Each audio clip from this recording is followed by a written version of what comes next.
জীবনের ঝুঁকি নিয়ে দেশের মধ্যেই পালিয়ে বেড়াচ্ছেন।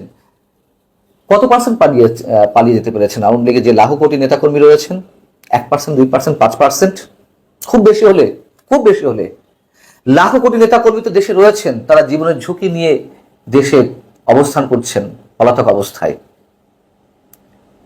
সেই তাদেরকে এইভাবে রেখে এই যে আওয়ামী লীগের শীর্ষ পর্যায়ের নেতারা এইভাবে ফটো সেশন করছেন, তাদেরকে একটু ভাবতে লজ্জা হয় না? এই প্রশ্ন আওয়ামী লীগ নেতা কর্মীদেরই। এবং আমি বলবো ঠিকই তো, আমরা দেখছি যে আওয়ামী লীগের বিক্ষিপ্ত মিছিল বের হচ্ছে, ঝটিকা মিছিল বের হচ্ছে রাজধানী সহ দেশের বিভিন্ন স্থানে। সেখান থেকে পরবর্তীতে অনেকে আটক হচ্ছেন, গ্রেপ্তার হচ্ছেন, জেলে ঢুকছেন, মামলা মোকদ্দমার শিকার হচ্ছেন। শুধু মিছিল করতে গিয়ে মামলা মোকদ্দমার শিকার নয়, যে কোনো কারণে, যে কোনো অজুহাতে তাদের অনেকে তো প্রতিনিয়ত হামলারও শিকার হচ্ছেন, রক্তাক্ত হচ্ছেন। আমরা দেখিনি যে ছাত্রলীগের একজন নেতাকে ছাত্র দলের কয়েকজন নেতা মিলে কিভাবে পায়ের নিচে ফেলে ইজি বাইকে করে সারা শহর ঘোরানো হচ্ছে? শুধু তাই নয়, আওয়ামী লীগের নেতাকর্মীদের অনেকের যাদের বাবা মা প্রয়াত হয়েছেন, তাদের কবরস্থানে পর্যন্ত তাদের সন্তানেরা নাকি যেতে পারছেন না দোয়াটুকু পর্যন্ত করতে। যেমন আগামী 27শে এপ্রিল আওয়ামী লীগের সাবেক পররাষ্ট্রমন্ত্রী, সাবেক বর্ষিয়ান নেতা আব্দুস সামাদ আজাদের মৃত্যুবার্ষিকী। সেই দিনও তার পরিবারের সদস্যরা তাদের প্রিয়জনের কবর জিয়ারত করতে যেতে নাকি আতঙ্কের মধ্যে রয়েছেন। আর এই যে নেতারা প্রয়াত হয়েছেন বা যারা জীবিত আছেন, তাদের পরিবারের সব সদস্য তো আর রাজনীতির সঙ্গে জড়িত নন, তারপর তাদেরকে নাকি গোয়েন্দার নজরদারিতে রাখা হয়। কবরস্থানে গেলেও নাকি সেখানে গোয়েন্দা সংস্থার লোকজন নজরদারি করে। এই যখন দেশের অবস্থা, এই নেতারা কিভাবে, কোন বিবেকের জায়গা থেকে তারা এই ধরনের অনুষ্ঠানে উপস্থিত থেকে হাস্যজ্জ্বল অবস্থায় ফটো সেশন করেন? তাদেরকে মিনিমাম কোনো ধরনের কমিটমেন্ট নেই দেশের প্রতি? না হোক, দেশের প্রতি কতটুকু আছে তা তো আমরা জানি। হাজার হাজার টাকা লুট করে, দুর্নীতি করে পালিয়ে বেড়াচ্ছেন। আর এই ত্যাগী, বঞ্চিত, যারা আওয়ামী লীগ বলতে পাগল, শেখ হাসিনা বলতে পাগল, তাদেরকে কতটা বিপদে ফেলে আপনারা এই অবস্থা আছেন, এতটুকু কুণ্ঠাবোধ করেন না? এর আগেও এই ধরনের নিউজ বেরিয়েছে যে দিল্লিতে কারা কারা অবস্থান করছেন, কলকাতায় কারা কারা অবস্থান করছেন, দামি ফ্ল্যাট ভাড়া নিয়ে, ডুপ্লেক্স ফ্ল্যাট ভাড়া নিয়ে তারা শপিং এ যাচ্ছেন, তারা আড্ডায় বসছেন, রেস্টুরেন্টে বসছেন। এগুলো নিয়ে কোনো কথা নেই। কথা নেই এই কারণে যে অনেকে বলছেন মানুষের ব্যক্তি জীবন বলে তো কিছু আছে। বিপদে পড়েছেন বিধায় তারা কি কোনো সোশ্যাল কোনো প্রোগ্রামে যেতে পারবেন না? অবশ্যই পারবেন, কোনো সমস্যা নেই, যদি দলটির স্বাভাবিক অবস্থা থাকতো। আর ব্যক্তি জীবন আর রাজনৈতিক জীবন তো এক কথা নয়। এইসব ছবি দেখে যে ত্যাগী নেতাকর্মীরা এখনো পর্যন্ত জীবন বাজি রেখে আওয়ামী লীগের জন্য ঝটিকা মিছিল বের করছেন, পুলিশি হামলা মামলার একেবারে দৃষ্টান্ত থাকা সত্ত্বেও, তাদের কাছে এই নেতারা কি জবাব দিবেন? তারা কি আরো হতাশ হয়ে পড়বেন না যে আমরা জীবনের ঝুঁকি নিয়ে শেখ হাসিনার জন্য, আওয়ামী লীগের জন্য এগুলো করছি, আর সেই দলের শীর্ষ নেতারা এরকম ফুর্তিতে রয়েছেন, মজ মস্তি করছেন? খুব স্বাভাবিক কথা নয়? এর আগে শোনা গিয়েছিল যে আওয়ামী লীগের কিছু নেতাকে বহিষ্কার করা হয়েছে, যারা হাজার হাজার কোটি টাকা লুটপাট করেছেন, দুর্নীতি করেছেন, এখন পলাতক অবস্থা রয়েছেন, তাদের অনেককে বহিষ্কার করা হয়েছে, সাইলেন্ট সাসপেন্ড। শোনা গিয়েছিল কখনো যে 55 জন, কখনো শোনা গেছে 72 জন, 73 জন। কিন্তু এটা আমরা পাবলিক হতে দেখিনি। আমি এর আগে এই বিষয়ে কথা বলেছি, যদি তাই হয়ে থাকে কেন পাবলিক করা হচ্ছে না, কেন প্রকাশ করা হচ্ছে না? অন্তত আমি তো বিভিন্ন ধরনের খবরাখবর নিতে গিয়ে শুনেছি, দেখেছি যে তৃণমূলের নেতা কর্মীরা, বঞ্চিত নেতা কর্মীরা, যারা চান যে শেখ হাসিনা ফিরে আসুক, যারা এখন শেখ হাসিনার জন্য অনেক কিছু করতে প্রস্তুত, তার দৃষ্টান্ত দেখা যাচ্ছে। কিন্তু তাদের বক্তব্য হচ্ছে শেখ পরিবারের দুর্নীতিবাজ যে সব সদস্য রয়েছেন, যাদের কারণে দল ডুবেছে, যেসব দুর্নীতিবাজ সাবেক মন্ত্রী এমপিরা রয়েছেন, তাদেরকে বহিষ্কার করা হোক। তারা নতুনভাবে উজ্জীবিত হবেন। কিন্তু আমরা দেখছি যে না, কিছুই না, কিছুই হচ্ছে। অন্তত এটি করলে তো দলের নেতাকর্মীদের প্রতি একটা মেসেজ যেতই যে না, তোমাদেরকে আমরা মূল্যায়ন করার চেষ্টা করছি এইসব নেতাকর্মীদের ছেটিয়ে, অথবা দেশের মানুষকেও তো একটা মেসেজ দেওয়া যেত যে আওয়ামী লীগ সরকারের অবনতির জন্য, আওয়ামী লীগ সরকারের পতনের জন্য যারা দায়ী, আমরা তাদের বিরুদ্ধে ব্যবস্থা নিচ্ছি। কিছুই না। এও শোনা গেছে দেশের বাইরে বিশেষ বিশেষ কারোর মাধ্যমে লবিস্ট নিয়োগ করতে, মামলা করতে যে একটা ফান্ড লাগে, সেই ফান্ডে এইসব নেতাদের অনেকে মিনিমাম কোনো ধরনের হেল্প করতে চাইছেন না। হাজার হাজার কোটি টাকা নিয়ে পালিয়েছেন, কিন্তু দলের জন্য 2 টাকা খরচ করতে চাচ্ছেন না। এই নেতাদের এখনো পর্যন্ত দলে রেখে লাভ কি? আর এই নেতারা নিশ্চয় ভবিষ্যতে রাজনীতি করবেন।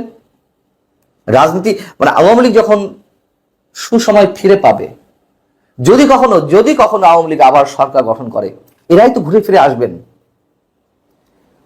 কোন নীতি নৈতিকতার ভিত্তিতে, কোন ধরনের চক্ষু লজ্জার মানে ফেলে দিয়ে তারা এই ত্যাগী নেতা কর্মীদের সামনে এসে দাঁড়াবেন? দেশের কথা বাদই দিলাম।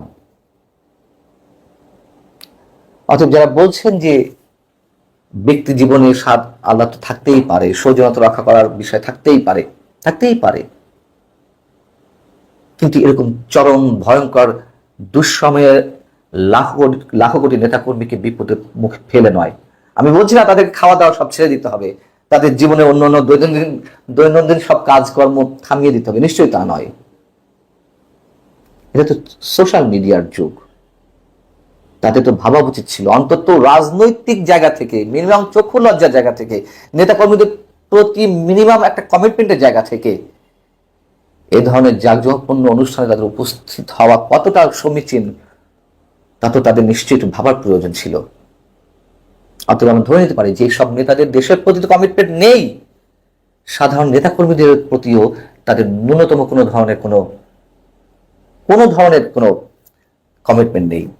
গত বছরের আগস্টের 5 তারিখে শেখ হাসিনা সরকারের যখন পতন হয়, সেই পতনের পরে ডক্টর ইউনূসের সঙ্গে ছাত্ররা যোগাযোগ করেন, এমন তথ্যই আমরা জানতাম। ডক্টর ইউনূসও বারবার সেটাই বলার চেষ্টা করেছেন, কিন্তু এবার হাটে হাঁড়ি ভেঙে দিলেন নাগরিক পার্টির অন্যতম নেতা, অন্যতম সমন্বয়ক, আলোচিত, সমালোচিত, বিতর্কিত, খুবই গরিব পরিবার থেকে উঠে আসা এক যুবক, যিনি কিনা এখন বিলাসী জীবনযাপন করছেন, এলাকায় গাড়ির শোডাউন করছেন, হুড খোলা গাড়িতে রাজনীতিবিদের মতো করে এখনই শোডাউন শিখে গেছেন, সেই আব্দুল হান্নান মাসুদ যে তথ্য কালের কণ্ঠকে দিয়েছেন গত রাতে, কালের কণ্ঠ এই খবরটি সামনে আনে একটি ভিডিও সাক্ষাৎকার। সেখানে আব্দুল হান্নান মাসুদ বলেছেন হাসিনা পতনের আগেই ডক্টর ইউনূসের সঙ্গে তাদের কথা হয়েছিল। কবে কথা হয়েছিল, কি কথা হয়েছিল, কি তার অন্তর রহস্য, সেই আলোচনাই করার চেষ্টা করব এই ভিডিওতে। থাকবেন পলিটিক্স টিভির নিয়মিত আয়োজনে।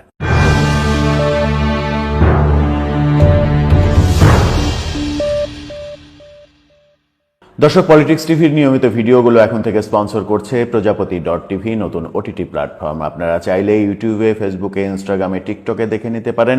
ডেসক্রিপশন বক্সে লিঙ্ক দেওয়া থাকবে, সেখান থেকেও আপনারা প্রজাপতির কার্যক্রম দেখে নিতে পারেন। চলে যাচ্ছি মূল ভিডিওতে। বলছিলাম ডক্টর ইউনূসের সঙ্গে ছাত্রদের যোগাযোগটা আসলে কবে হয়েছিল।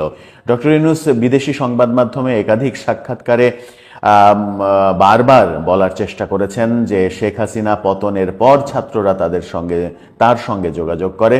তিনি তখন ফ্রান্সে ছিলেন, হাসপাতালে একটা সার্জারিও হয়েছিল, সেই অবস্থাতেই ছাত্রদের সঙ্গে তিনি কথা বলেছেন এবং ছাত্ররা যখন তাকে প্রধান উপদেষ্টার পদ নেয়ার কথা বলেন তখন তিনি অস্বীকৃতি জানান, বিকল্প খুঁজতে বলেন, বারবার কথা হয়, বারবার তিনি রাজি ছিলেন না। অবশেষে ছাত্ররা যখন নাছোড়বান্দা তখন বাধ্য হয়ে তিনি রাজি হয়েছেন, এমন কথা ডক্টর ইউনূস একাধিকবার বলেছেন। এরকম তথ্যই আমরা আগে থেকেই জানতাম, কিন্তু এবার নতুন তথ্য সামনে আনলেন আব্দুল হান্নান মাসুদ। বেশ সমালোচিত জীবনযাপন করছেন, এখন বিলাসী জীবনযাপন করছেন। নাগরিক পার্টির যে কয়জন বিলাসী জীবনযাপন করছেন, যে কয়জন শোডাউন করছেন, সেই মুষ্টিমেয় 2-3 জনের মধ্যে একজন আব্দুল হান্নান মাসুদ। এলাকাতে ব্যাপক শোডাউন, হুট খোলা জিপে তিনি শোডাউন করছেন সেরকম দৃশ্য দেখা যাচ্ছে, গাড়ির শোডাউন করছেন সেরকম দৃশ্য দেখা যাচ্ছে এলাকায়। সেই শোডাউন করতে গিয়ে মারও খেয়েছেন এমন ঘটনাও আমরা দেখেছি। সে আব্দুল হান্নান মাসুদ কালের কণ্ঠকে বললেন, ডক্টর ইউনূসের সঙ্গে হাসিনা পতনের আগেই তাদের যোগাযোগ ছিল। আরও অনেক রহস্য বোধহয় বের হয়ে আসতে বাকি। আব্দুল হান্নান মাসুদ আপাতত যে রহস্যের জটটা খুললেন সেটা হচ্ছে যে ডক্টর ইউনূসের সঙ্গে 1 তারিখেই তার কথা হয় এবং ক্ষমতা নেয়ার বিষয়ে কথা হয়।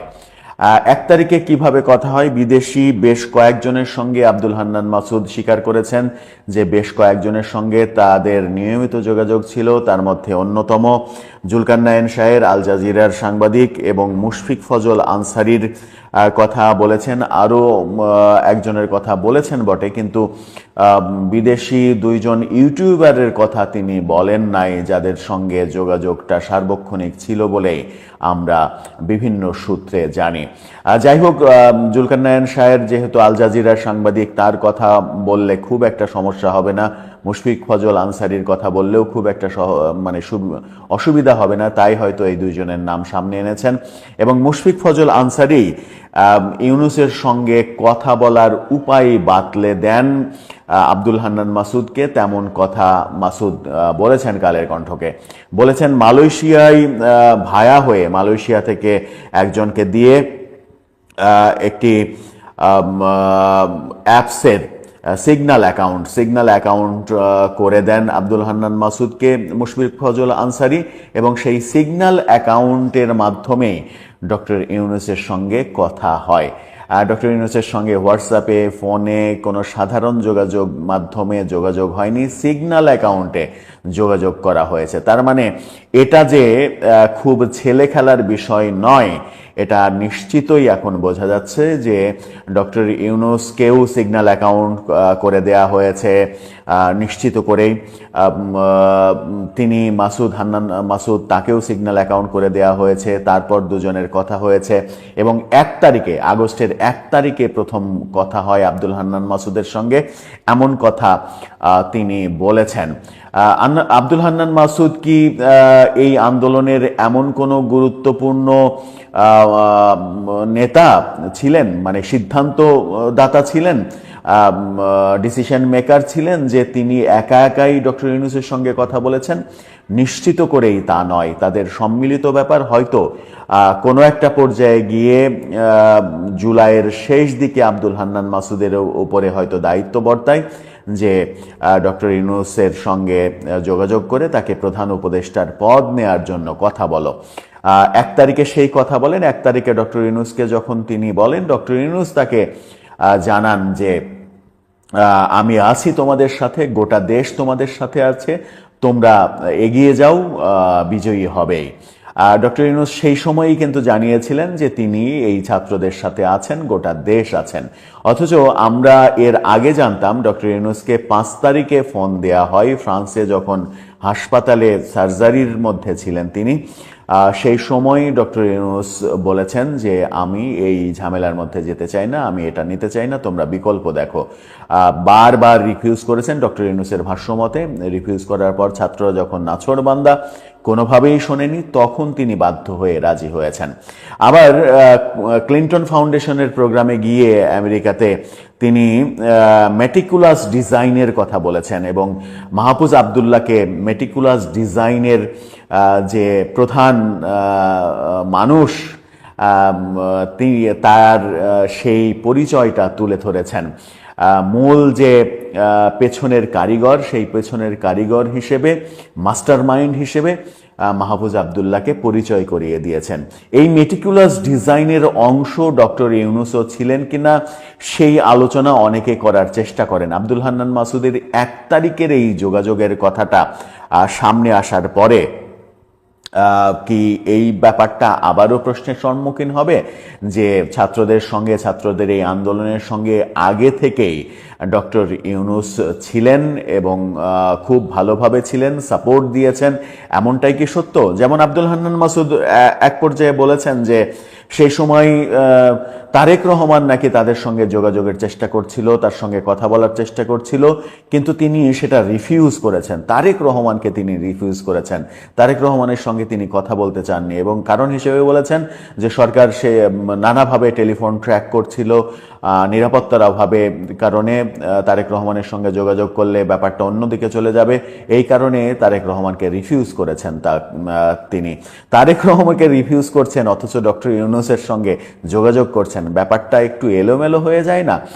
তারেক রহমানকেই বলা হয় যে এই আন্দোলনের অন্যতম পেছনের কারিগর এবং এই আন্দোলন সফল হওয়ার জন্য তারেক রহমানের কৃতিত্ব অনেক রয়েছে, তখন তারেক রহমানকেই তিনি রিফিউজ করলেন। রিফিউজ করে আবার জামাত ইসলামের নেতাদের সঙ্গে, জামাত ইসলামের আইনজীবীদের সঙ্গে যোগাযোগ আছে তেমন কথাও বললেন। প্রফেসর ইউনূস আগে থেকেই বারবার বলেছেন শেখ হাসিনা পতনের আগে ছাত্রদের সঙ্গে আমার কোনো যোগাযোগ ছিল না, কারো সাথে কোনো কথা হয়নি। পতনের পর তারা ফোন দিয়েছিল, আমি হাসপাতালে ছিলাম, আমি রাজি হইনি। তারা বারবার বলেছে, আমি বলেছি বিকল্প খোঁজো, কিন্তু ছাত্ররা বিকল্প পায়নি বলে আমি বাধ্য হয়েছে। এদিকে আসিফ মাহমুদ সজীব ভুঁইয়া হাসনাত আবদুল্লাহর স্ট্যাটাসের পরে, সেনাবাহিনী নিয়ে যখন হাসনাত আবদুল্লাহ স্ট্যাটাস দিলেন, সেই পরের দিনই সকালে আসিফ মাহমুদ সজীব ভুঁইয়ার একটা ভিডিও বার্তা আমরা দেখেছিলাম, শুনেছিলাম। সেখানে সেনাপ্রধান সম্পর্কে যাচ্ছে তাই বাজে কথা বলেছিলেন। সেখানেও তিনি দাবি করেছিলেন যে 2-3 তারিখ থেকেই আমরা সবার সঙ্গে যোগাযোগ করার চেষ্টা করি, আমেরিকান এম্বাসির সঙ্গে আমাদের যোগাযোগ, নিয়মিত যোগাযোগ ছিল, এই তথ্যগুলো কিন্তু দিয়েছেন। ডক্টর ইউনূসের সঙ্গেও কি তাহলে আগে থেকেই যোগাযোগ ছিল? ব্যাপারগুলো আব্দুল হান্নান মাসুদের এই সাক্ষাৎকারের পরে ব্যাপারগুলো কিন্তু এখন বড় প্রশ্ন হিসেবে দাঁড়াচ্ছে। মেটিকুলাস ডিজাইনটা কি তাহলে আগে থেকেই ছিল? এই প্রশ্নও অনেকে করছেন। একটা আন্দোলন হুট করে কোনো পরিকল্পনা ছাড়া যে সফল হয় না, এটা আমরা সবাই জানি। ধীরে ধীরে এই আন্দোলনের পেছনে কারা ছিলেন, কাদের অবদান ছিল, কাদের অবদানের প্রেক্ষিতে এই আন্দোলনটা অনেক বেশি সাকসেসফুল হয়েছে এবং কম সময়ে সাকসেসফুল হয়েছে, এই ব্যাপারগুলো বোধহয় আস্তে আস্তে বেরিয়ে আসছে। দর্শক, আপনার কি মনে হয়? আপনার মতামত জানিয়ে লিখতে পারেন আমাদের কমেন্ট বক্স।